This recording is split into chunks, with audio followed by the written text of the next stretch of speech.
बृहस्पतिवार के दिन जो भी स्त्री पुरुष व्रत करे उसको चाहिए कि वह दिन में एक ही समय भोजन करे, क्योंकि बृहस्पतिश्वर महाराज का इस दिन पूजन होता है। भोजन पीली चने की दाल आदि का प्रयोग करे, परंतु नमक नहीं खावे और पीले वस्त्र पहने, पीले ही फलों का प्रयोग करे, पीले चंदन से पूजन करे। पूजन के बाद प्रेम पूर्वक गुरु महाराज की कथा सुननी चाहिए। इस व्रत को करने से मन की संपूर्ण इच्छाएं पूर्ण होती है और बृहस्पति देव महाराज प्रसन्न होते हैं। धन, पुत्र, विद्या व मनवांचित फलों की प्राप्ति होती है। परिवार को सुख व शांति मिलती है। इसलिए यह व्रत सर्वश्रेष्ठ माना जाता है और अति फलदायक सब स्त्री पुरुषों के लिए यह व्रत है। इस व्रत में केले का पूजन किया जाता है। कथा और पूजन के समय मन, क्रम, वचन से शुद्ध होकर जो भी इच्छा हो बृहस्पति देव से मांगनी चाहिए। उसकी इच्छाओं को बृहस्पति देव अवश्य पूर्ण करते हैं, ऐसा मन में दृढ़ विश्वास रखना चाहिए। एक समय की बात है, भारतवर्ष में एक नरपति राजा राज्य करता था। वह बड़ा ही प्रतापी और दयालु था। उसके राज्य से कोई गरीब ब्राह्मण भूखा नहीं सोता था। लेकिन ये सभी बातें उसकी रानी को अच्छी नहीं लगती।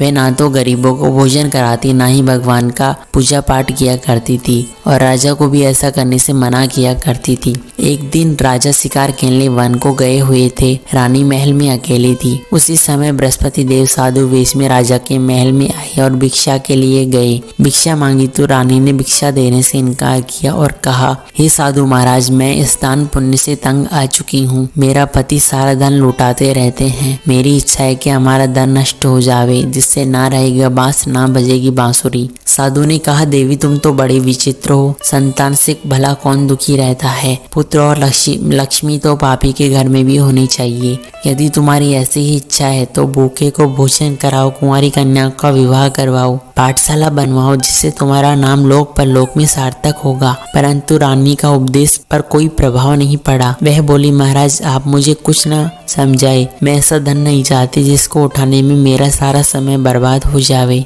साधु ने उत्तर दिया, यदि तुम्हारी ऐसी ही इच्छा है तो तथास्तु। तुम ऐसा करना कि बृहस्पतिवार के दिन घर लीपना, पीली मिट्टी से अपना सिर धोकर स्नान करना, बट्टी चढ़ाकर कपड़े धोना। ऐसा करने से तुम्हारा सारा धन जल्द ही नष्ट हो जाएगा। इतना कहकर साधु महाराज आलोप हो गए। साधु के अनुसार कई बातों को पूरा करते समय रानी ने 3 ही बृहस्पतिवार बीते थे कि उनका संपूर्ण धन नष्ट हो गया। भोजन के लिए भी राजा का परिवार तरसने लगा। तब एक दिन राजा ने रानी से बोला कि तुम यहीं रहो, यहाँ मुझे सब लोग जानते हैं, इसलिए कुछ कार्य भी नहीं कर सकता। ऐसा कहकर राजा परदेश चला गया। वहाँ जाकर जंगल में लकड़ियाँ काट कर लाता और शहर में बेचता। इस तरह वह अपना जीवन व्यतीत करने लगा। इधर राजा के परदेश जाते ही रानी और दासी दुखी रहने लगे। एक बार जब रानी और दासी को 7 रोज बिना भोजन के रहना पड़ा तो रानी ने अपनी दासी से कहा, ये दासी पासी के नगर में मेरी बहन रहती है, वह बड़ी धनवान है, तो उसके पास जा और कुछ ले आ,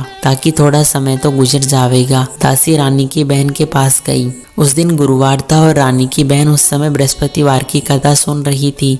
दासी ने रानी की बहन को अपनी रानी का संदेश दिया, लेकिन रानी की बहन ने कोई उत्तर नहीं दिया। जब दासी को रानी की बहन ने कोई उत्तर नहीं मिला तो वह दुखी होकर क्रोध में वहां से आ गई और सुनकर रानी से अपने भाग्य को कोसा। उधर रानी की बहन ने सोचा कि मेरी बहन की दासी भला क्यों आई थी, परंतु उसने नहीं बोली। इससे वह बड़ी दुखी हुई होगी। कथा सुनकर पूजन समाप्त करके वह रानी की बहन के पास गई और कहने लगी, हे बहन, मैं बृहस्पतिवार का व्रत कर रही थी। तुम्हारी दासी मेरे घर आई, परंतु जब तक कथा कहते हैं अथवा सुनते हैं, ना ही बीच में बोलते हैं, ना ही उठते हैं, इसलिए मैं कुछ ना बोली। कहो दासी क्यों गई थी? रानी बोली, बहन देखो तो तुमसे कोई बात छिपी नहीं है। हमारे घर में खाने तक को अनाज तक नहीं है।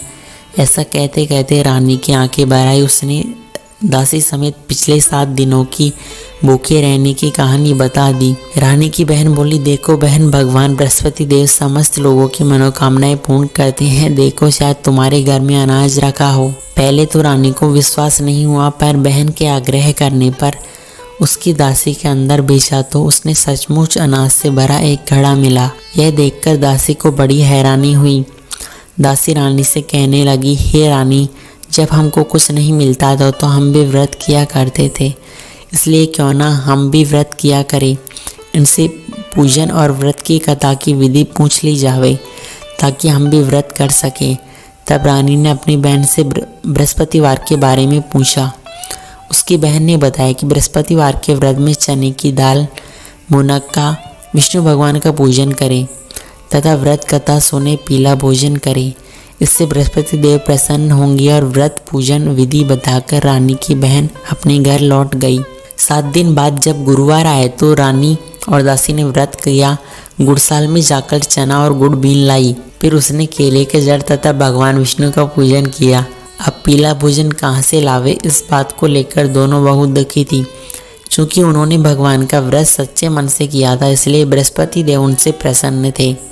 इसलिए वे एक साधारण व्यक्ति का रूप धारण कर 2 थालों में सुंदर भोजन लेकर वहां उपस्थित हुए। भोजन पाकर दासी बड़ी प्रसन्न हुई। फिर रानी के साथ मिलकर भोजन ग्रहण किया। उसके बाद वे सभी गुरुवार को व्रत और पूजन करने लगे। बृहस्पति भगवान की कृपा से उनके पास फिर से धन संपत्ति आ गई, परंतु रानी फिर से उसी प्रकार का आलस्य करने लगी। तब दासी बोली, देखो रानी, तुम पहले भी इसी प्रकार का आलस्य करती थी।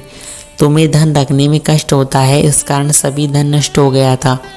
अब जब धन है तो भगवान विष्णु की कृपा से धन मिला है तो उसे शुभ कार्यों में खर्च करो। रानी को समझाते हुए दासी कहती है कि बड़ी मुसीबतों के बाद हमने ये धन पाया है, इसलिए हमें दान पुण्य करना चाहिए। भूखे मनुष्यों को भोजन, धन को शुभ कार्यों में खर्च करना चाहिए, जिससे हमारे कुल का यश बढ़ेगा, स्वर्ग की प्राप्ति होगी और पितृ प्रसन्न होंगे। दासी की बात मानकर रानी अपना धन शुभ कार्यों में खर्च करने लगी, जिससे पूरे नगर में उसका यश फैलने लगा। बृहस्पतिवार व्रत कथा के बाद श्रद्धा के साथ आरती की जानी चाहिए। इसके बाद प्रसाद बांटकर उसे ग्रहण करना चाहिए। भगवान बृहस्पति देव उसकी सदैव रक्षा करते हैं जो उनकी सेवा किया करते हैं। संसार में जो मनुष्य सद्भावना से भगवान जी का पूजन करते हैं सच्चे हृदय से, तो उसकी मनोकामनाएं भगवान अवश्य पूर्ण करते हैं। जैसी सच्ची भावना से रानी और राजा ने कथा का गुणगान किया, उसकी सभी इच्छाएं बृहस्पति देव ने पूर्ण की। इसलिए पूर्ण कथा सुनने के बाद प्रसाद लेकर अवश्य जाए। मंदिर में हो या घर में हृदय से उनका मनन करे और भगवान विष्णु का जयकारा अवश्य लगाए।